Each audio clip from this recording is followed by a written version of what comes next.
in a few days. If they are in anything like reasonable numbers, we will fight them. If not, we can run. We have seen today how much faster we are than the Danish boats, and though I shall be in favor of fighting if we have a fair chance of success, it would be folly to risk the success of our enterprise by contending against overwhelming numbers at the outset, seeing that we shall be able to pick up so many prizes round the coast." "We can beat a score of them," Egbert grumbled. "I am in favor of fighting the Danes whenever we see them." "When there is a hope of success, Egbert, yes. But you know even the finest bull can be pulled down by a pack of dogs.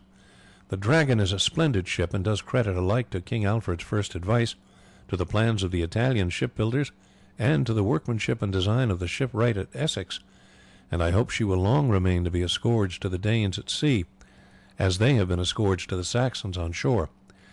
And it's because I hope she is going to do so good service to England that I would be careful of her. You must remember, too, that many of the Danish galleys are far larger than those we had to do with today. We're not going to gobble them all up as a pike swallows minnows." The Dragon had now anchored again, and 4 days elapsed before any Danish galleys were seen. At the end of that time 6 large Danish warships were perceived in the distance. Edmund and Egbert from the top of the lofty poop watched them coming. "They row 30 oars each side," Egbert said, "and are crowded with men. What say you, Edmund? Shall we stop and fight them, or shall the Dragon spread her wings?" "We have the advantage of height," Edmund said, "and from our bow and stern castles can shoot down into them, but if they lie alongside and board us, their numbers will give them an immense advantage. I should think that we might run down 1 or 2 of them. The Dragon is much more strongly built than these galleys of the Danes, and if when they close round us we have the oars lashed on both sides, as when we are rowing, it will be next to impossible for them to get alongside except at the stern and bow, which are far too high for them to climb."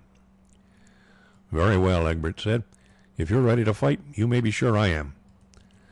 The anchor was got up and the oars manned, and the Dragon quietly advanced toward the Danish boats. The men were instructed to row slowly, and it was not until within 100 yards of the leading galley that the order was given to row hard. The men strained at the tough oars, and the Dragon leaped ahead to meet the foe. Her bow was pointed as if she would pass close by the side of the Danish galley, which was crowded with men. When close to her, however, the helmsman pushed the tiller across, and the Dragon swept straight down upon her. A shout of dismay rose from the Danes. A hasty volley of arrows and darts was hurled at the Dragon, and the helmsman strove to avoid the collision, but in vain. The Dragon struck her on the beam. The frail craft broke up like an eggshell under the blow, and sank almost instantly under the bows of the Dragon.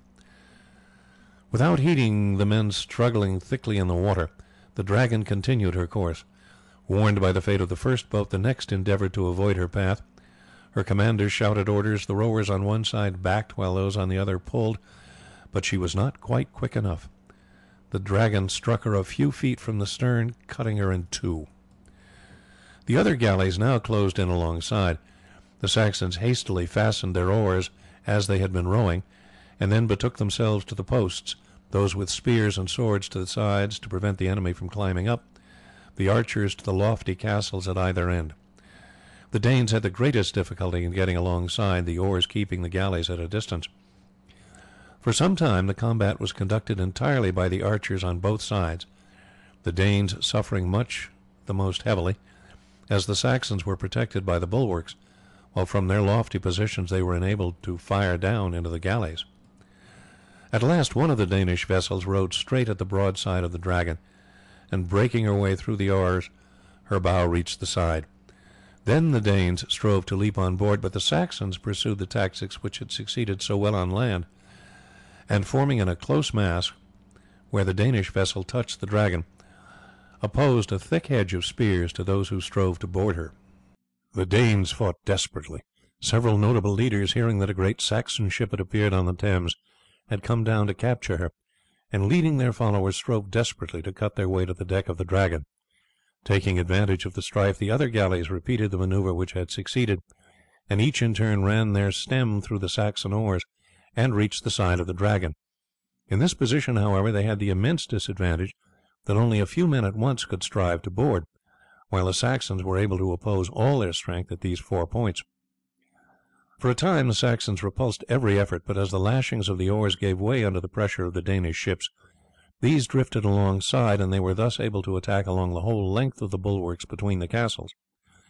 The Saxons were now hard put to it, but their superior height still enabled them to keep the Danes in check.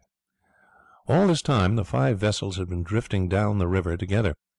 Presently, when the conflict was the hottest, the chief of the sailors made his way to Edmund.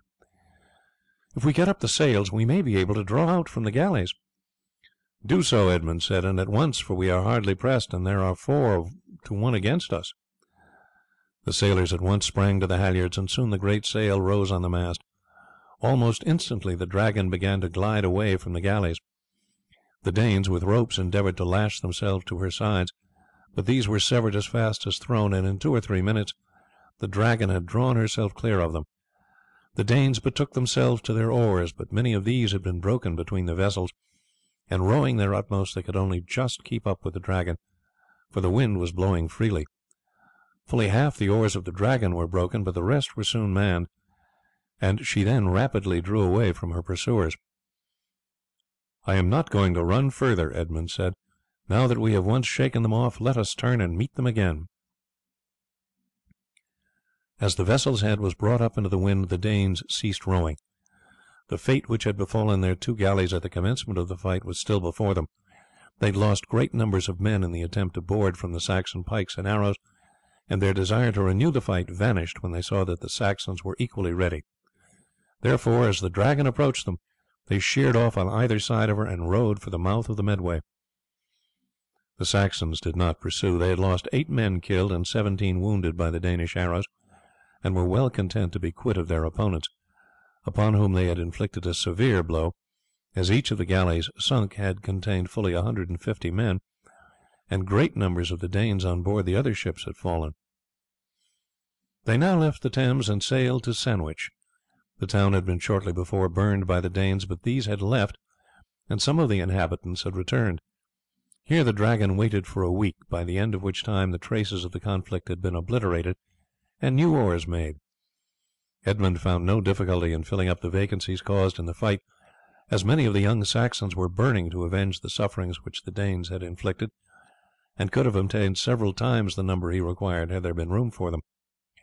He was therefore enabled to pick out sturdy fellows accustomed to the sea. When the Dragon again set sail, her head was laid to the northward, as Edmund intended to cruise off East Anglia, from whose shores fleets were constantly crossing and recrossing to Denmark. They picked up several prizes at the mouths of the eastern rivers, scarcely having to strike a blow, so surprised were the Danes at the appearances of the great Saxon galleys. Whenever the Danes surrendered without resistance, Edmund gave them quarter, and landed them in small boats on the shore. Their ships, after being emptied of the booty they contained, were burned. When off Yarmouth, where they had captured 4 Danish vessels sailing out unsuspicious of danger, the wind veered round to the northeast and began to blow very strongly. The long line of sandbanks off the coast broke somewhat the violence of the sea, and the Dragon rode all night to her anchors, but in the morning the wind continued to rise. The sea became more and more violent, and the anchors began to drag. Edmund and Egbert, after a consultation, agreed that their only chance of saving the vessel was to enter the river. The tide was running in, but the sea was so heavy on the bar of the river that the efforts of the crew at the oars barely sufficed to keep her on her course. At length, however, she made her way safely between the posts which marked the entrance, and, rowing up until they passed a turn, were sheltered from the force of the gale, and again anchored. As soon as the anchors were let go, the Danes began to fire their arrows, but so powerful was the gale that the greater part of them were swept far away. As the day went on, the number of Danes on the bank increased largely, and vast numbers of arrows were discharged at the Dragon. The crew kept under shelter, and although she was often struck, no damage was done. In the afternoon a fleet of galleys was seen coming down the river. The Danes possessed a large number of these boats at Yarmouth, and in these they navigated the inland waters far into the interior. The wind had shifted until it was blowing nearly due east, and Edmund and Egbert had agreed upon the best course to be pursued. In case of attack, they could hardly hope finally to beat off the assault of a large fleet of galleys, and would besides be exposed to attack by boats laden with combustibles. Therefore, as soon as the galleys were seen approaching, the oars were unlashed, the great sail hoisted, and her